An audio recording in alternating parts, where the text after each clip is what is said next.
राजा परीक्षित के जन्म की कहानी जो आज हम आपको सुनाने जा रहे हैं। परीक्षित के जन्म की कथा महाभारत के युद्ध के समय की है, जब द्रौपदी को इस बात की जानकारी मिली कि अश्वत्थामा ने उसके 5 बेटों की हत्या कर दी है, तो उसने अनशन करने की ठान ली।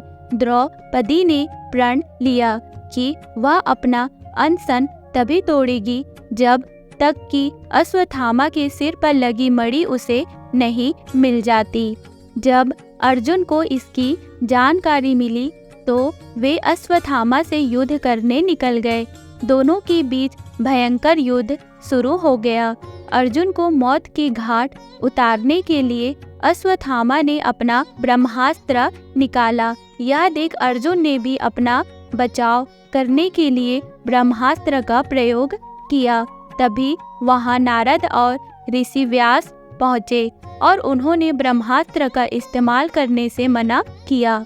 इसके बाद अर्जुन ने अपना ब्रह्मास्त्र वापस कर लिया, लेकिन अश्वत्थामा ने ऐसा नहीं किया। दरअसल अश्वत्थामा 5 पांडवों की कुल को नष्ट करना चाहता था, इसीलिए उन्होंने अपने ब्रह्मास्त्र की दिशा बदलकर अभिमन्यु की पत्नी, जो कि गर्भवती थी, उसकी ओर कर दिया। इस पर भगवान कृष्ण ने कहा, अभिमन्यु की पत्नी उत्तरा को परीक्षित नामक बेटे के जन्म का वरदान मिला है, इसीलिए वह जरूर जन्म लेगा।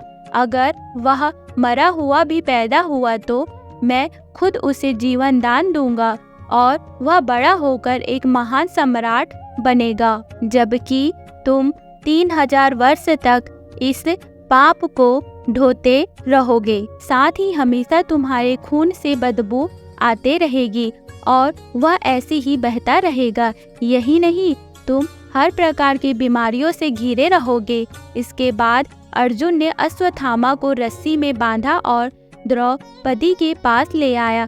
अश्वत्थामा की हालत देखकर द्रौपदी को दया आ गई और उन्होंने अर्जुन से उसे छोड़ने की अपील की, मगर भगवान कृष्ण ने ऐसा नहीं होने दिया और उन्होंने अर्जुन को आदेश दिया कि उसके सिर से मणि निकाल ले और द्रौपदी को दे दे। इधर ब्रह्मास्त्र के गर्भ में जाते ही उत्तरा को तेज दर्द होने लगा।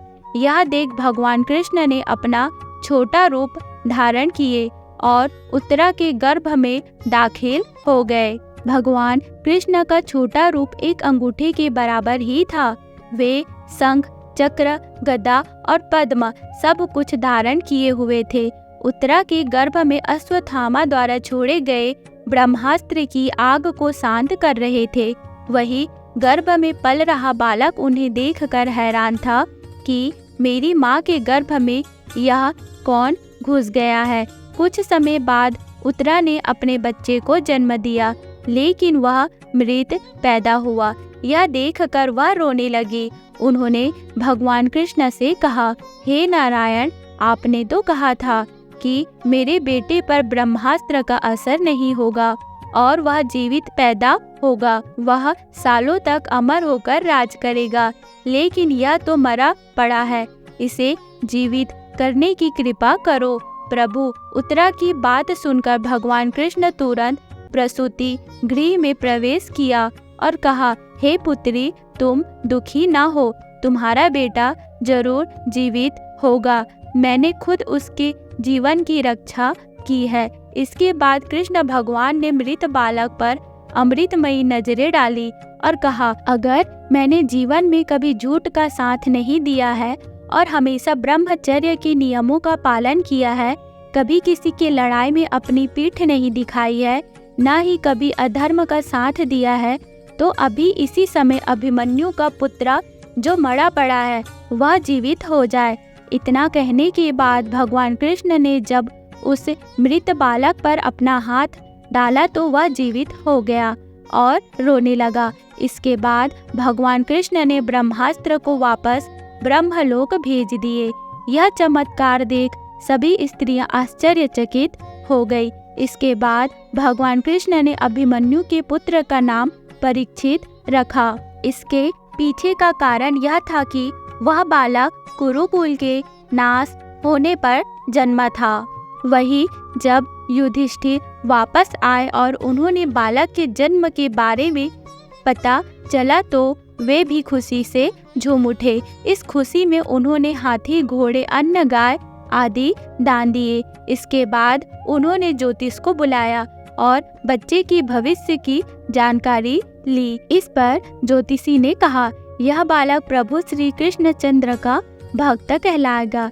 यह एक धर्मी, यशस्वी, पराक्रमी व दानी होगा। ज्योतिष ने आगे बताया कि जीवन में एक ऋषि का श्राप पाकर गंगा के तट पर यह भी शुक्रदेव से आत्मज्ञान की प्राप्ति करेगा। ज्योतिष की बात सुनकर युधिष्ठिर खुश हुए और उन्हें दक्षिणा देकर वहां से विदा किए। तो दोस्तों, इस कहानी से हमें यही सीख मिलती है कि कभी भी किसी कार्य को छल कपट के साथ नहीं करना चाहिए। इससे हमारा बुरा ही होता है। जो हम दूसरों को देंगे वही हमें भी बदले में मिलता है। कर भला तो हो भला। तो दोस्तों, ये कहानी आपको कैसी लगी हमें कमेंट करके ज़रूर बताइएगा। वीडियो को लाइक, चैनल को सब्सक्राइब जरूर कीजिएगा। मिलते हैं नेक्स्ट वीडियो में। Okay, bye bye, take care, thank you.